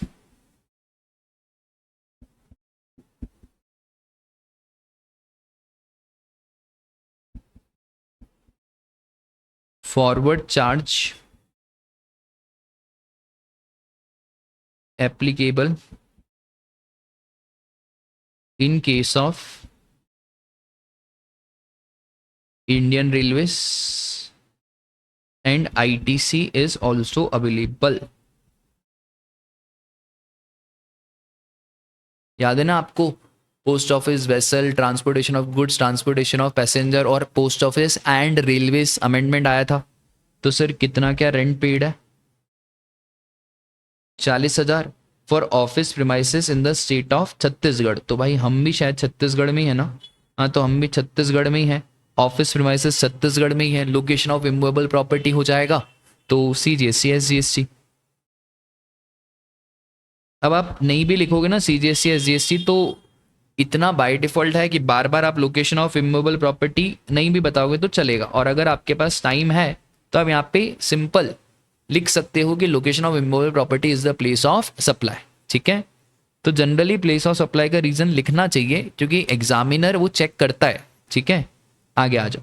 representational services from Vikas Gupta, an advocate of Delhi and unregistered person under GST towards dealing with GST appeal matters, 1 lakh रुपए। सर एडवोकेट के केस में RCM लगता है। सर हमारा लास्ट ईयर का टर्नओवर क्वेश्चन में नहीं दिया हुआ है क्या, तो भाई लास्ट ईयर का टर्नओवर नहीं दिया हुआ है,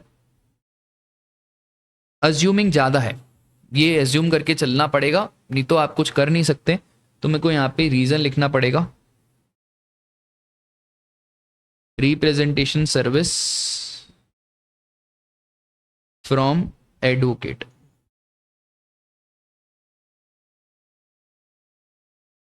taxable under RCM since services of advocate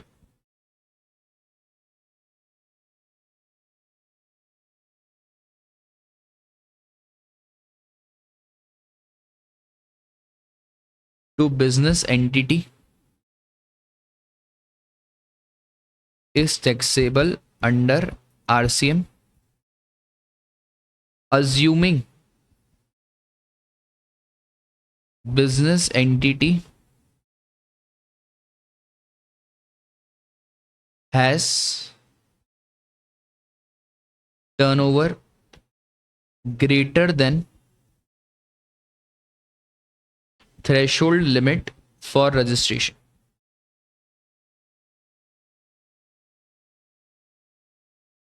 in preceding financial year।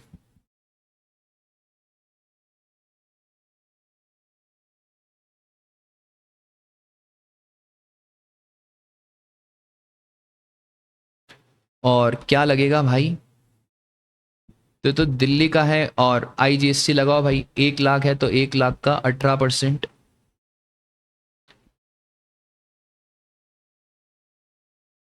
हो गया। उसके बाद sir additional information, company paid towards 15,000 towards actual freight to Shailendra of Chhattisgarh, a truck owner and unregistered person in respect of supply of goods to Matandan and Sons in the state of Rajasthan. ओ हो Shailendra had not issued consignment note. भाई तो ये GTA नहीं है, इसने consignment note issued नहीं करा तो ये एग्जेम्प्ट हो जाएगा. तो बस यहाँ पे अपने को रीजन लिखना पड़ेगा और यहाँ पे कोई आईटीसी नहीं मिलेगा.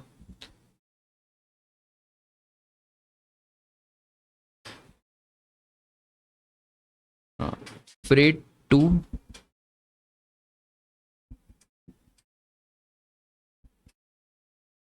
Shailendra. Since Shailendra has not issued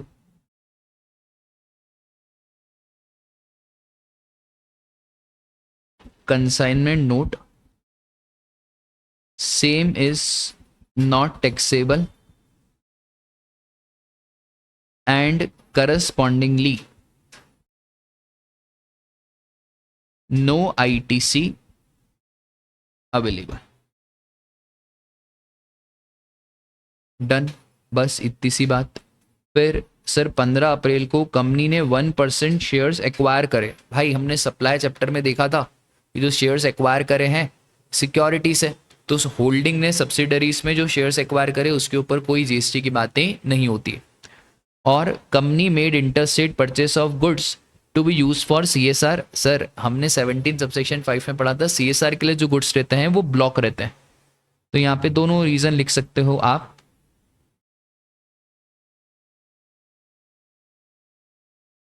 company acquired 1% share, money and securities are out of purview of goods and services.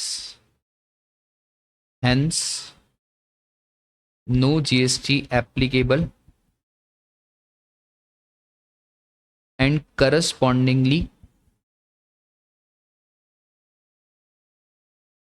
no input tax credit would be available. सीधी बात है ना भाई, जब जीएसटी नहीं लगा तो किस बात का आईटीसी. और लास्ट इंटर स्टेट परचेस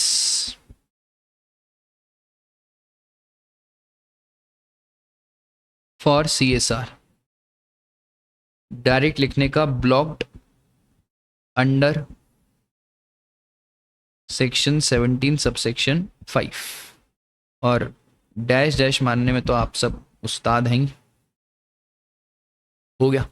अब यहाँ पे टोटल आईटीसी आप देखो ना यार, क्वेश्चन कितना सिंपल है, मतलब कुछ है ही नहीं क्वेश्चन में यार. और ये सब क्वेश्चन 14 मार्क्स के एग्जाम में आए आराम से. मतलब जीएसटी में तो पास होना, बच्चा यूं पास हो सकता है यार, यूं पास हो सकता है. पास की तो बात ही नहीं चल रही, हमको 70+ लाने हैं. 40-50 के लिए आपने मेरी क्लास ज्वाइन करी है, 40-50 नहीं भाई. वो आपके 40-50 तो यूट्यूब के मैराथन और हमारे रिवीजन लेक्चर देख के आ जाएंगे. अपने को 70 लाने हैं ना. तो सर आओ गिने. 54,000, 3600, बस यही है 54 और 3600. तो 57,600, 57,600 और यहाँ पे कितना आएगा हमारा 18,000 रुपये यहाँ पे आ जाएगा. तो हम यहाँ पे लिखेंगे 18,000. ठीक है. अब इसको यूज करेंगे भाई. तो सर आ जाओ भाई, लेस आईटीसी. अब भाई हमारे पास आईजीएसटी तो कुछ है ही नहीं, कोई दिक्कत नहीं सर, पर हमारे पास यहाँ पे तो आईजीएसटी है ना, तो उसको यूज करना ही पड़ेगा. 18,000 है. अब क्वेश्चन ने क्या कहा है कि हमको एसजीएसटी मिनिमम पे करना है, तो हम क्या बोलेंगे, IGST to be used for SGST. क्योंकि क्वेश्चन सर भगवान होता है. क्वेश्चन ने बोला हमको मिनिमम एसजीएसटी पे करना है, तो हम क्वेश्चन का सम्मान करेंगे. ठीक है. आईजीएसटी खत्म हुआ. अब सीजीएसटी कितना बचा है सर? सीजीएसटी बचा है 57,600. तो एक काम करो, यूज करो 57,600 को. सीजीएसटी अब मैं एक ही लाइन में लिख देता हूं, CGST and SGST to be used for CGST and SGST respectively. इधर भी 57,600, इधर भी 57,600। अब यहां पे आ जाएगा नेट मिनिमम GST पेबल।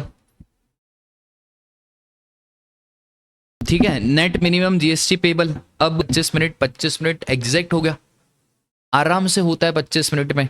थोड़ा बहुत रीजन कट शॉर्ट लिखना पड़ता है। अब रीजन में आपको दो चीजें तो लिखनी है, एक तो प्लेस ऑफ सप्लाई आपको लिखना ही लिखना है, अगर स्पेसिफिकली इंटरस्टेट इंट्रास्टेट लिखा हो तो नहीं लिखना है। पर अगर आपको क्वेश्चन में इमूवेबल प्रॉपर्टी दिख जाए, कुछ स्पेसिफिक आपको हेडिंग से मालूम पड़ जाएगा, तो प्लेस ऑफ सप्लाई लिखना है और मेन रीजन लिखना है कि भाई इस ट्रांजैक्शन में RCM की बात हो रही है या एग्जम्पशन दिया हुआ है, तो वो मेन रीजन लिखना है। सर इसका भी एक बार हम सजेस्टेड आंसर देख लें क्या? क्यों नहीं देखें भाई, देखेंगे देखेंगे देखेंगे।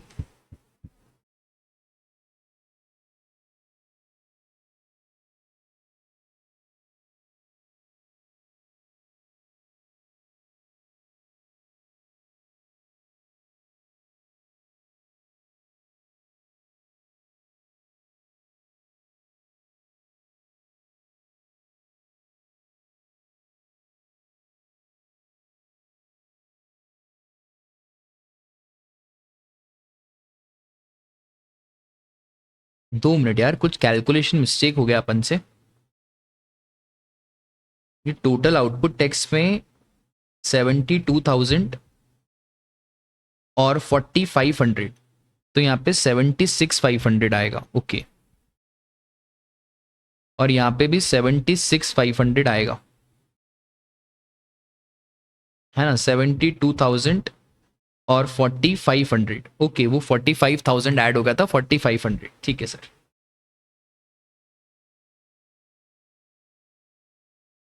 ठीक है, तो करस्पॉन्डिंगली 76,500 में से जब आप 57,600 माइनस करोगे तो कितना क्या आ रहा है?